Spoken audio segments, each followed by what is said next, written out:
شام کے وقت صحن میں ہلکی ہوا چل رہی تھی۔ حسن علی دادا ابو کے پاس بیٹھا تھا، جو اپنی پرانی کرسی پر آرام سے ٹیک لگائے قرآن کھولے ہوئے تھے۔ حسن علی نے معصومیت سے پوچھا، دادا ابو، انسان سب سے پہلے کہاں سے آئے اور اللہ نے ہمیں کیسے پیدا کیا؟ دادا ابو مسکرائے اور کہنے لگے، بیٹا، یہ بہت پرانی اور اہم کہانی ہے۔ یہ کہانی خود قرآن میں بیان ہوئی ہے۔ آؤ میں تمہیں حضرت آدم علیہ السلام کی تخلیق سے لے کر دنیا کی زندگی تک سب کچھ سناتا ہوں، جیسے اللہ نے بتایا ہے۔ بیٹا حسن، اللہ تعالیٰ نے سب سے پہلے انسان کو مٹی سے پیدا کیا۔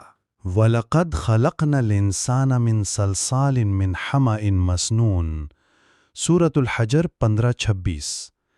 ترجمہ: اور یقیناً ہم نے انسان کو خشک بجتی ہوئی مٹی سے پیدا کیا جو بدبودار کیچڑ سے بنی تھی۔ جب اللہ نے حضرت آدم علیہ السلام کو بنایا تو فرشتوں کو حکم دیا کہ آدم علیہ السلام کو سجدہ کریں۔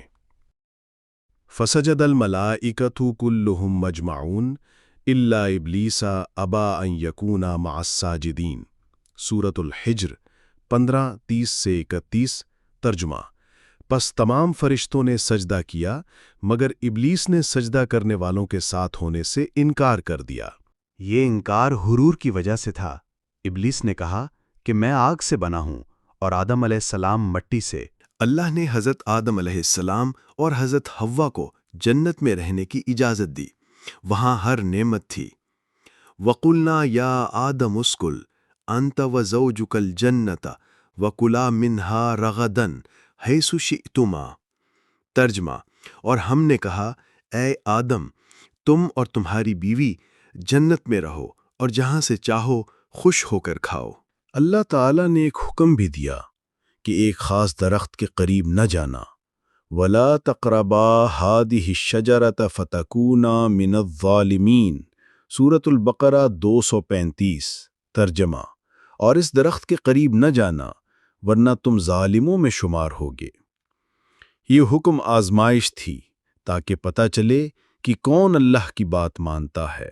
شیطان نے آدم علیہ السلام اور حوا کو بہکانے کی کوشش کی۔ فَوَسْوَسَ لَهُمَا الشَّيْطَانُ سورۃ الاعراف 7 کی آیت 20۔ ترجمہ: پھر شیطان نے دونوں کو وسوسہ ڈالا۔ یہ انسان کو بہکانے والا سب سے پہلا فریب تھا۔ جب آدم علیہ السلام اور حوا علیہ السلام نے غلطی کی تو اللہ نے کہا کہ اب تم زمین پر اتر جاؤ۔ قَالَ اهْبِطُوا بَعْضُكُمْ لِبَعْضٍ عَدُوٌّ وَلَكُمْ فِي الْأَرْضِ مُسْتَقَرٌّ وَمَتَاعٌ إِلَىٰ حِینٍ۔ ترجمہ: اللہ نے فرمایا، نیچے اتر جاؤ، تم ایک دوسرے کے دشمن ہوگے اور زمین میں ایک وقت تک رہائش اور سامان زندگی پاؤ گے۔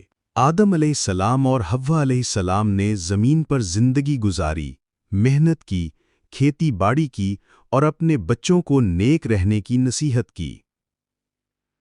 قَالَ فِيهَا تَحْيَوْنَ وَفِيهَا تَمُوتُونَ وَمِنْهَا تُخْرَجُونَ۔ اللہ نے فرمایا، اسی زمین میں تم جیو گے، اسی میں مرو گے اور اسی سے نکالے جاؤ گے۔ بیٹا، یہ قصہ ہمیں بتاتا ہے کہ انسان کو غرور نہیں کرنا چاہیے، شیطان کے بہکاوے سے بچنا چاہیے اور ہمیشہ اللہ کے احکام پر عمل کرنا چاہیے۔ یہ تھی حضرت آدم علیہ السلام کی کہانی۔ انسان کی تخلیق، جنت کی آزمائش، شیطان کا بہکانا اور زمین پر زندگی کا آغاز۔ اس قصے میں ہمارے لیے ایک عظیم سبق ہے۔ اللہ کی نافرمانی انسان کو نقصان دیتی ہے، جبکہ اس کی ہدایت پر چلنے والا کبھی گمراہ نہیں ہوتا۔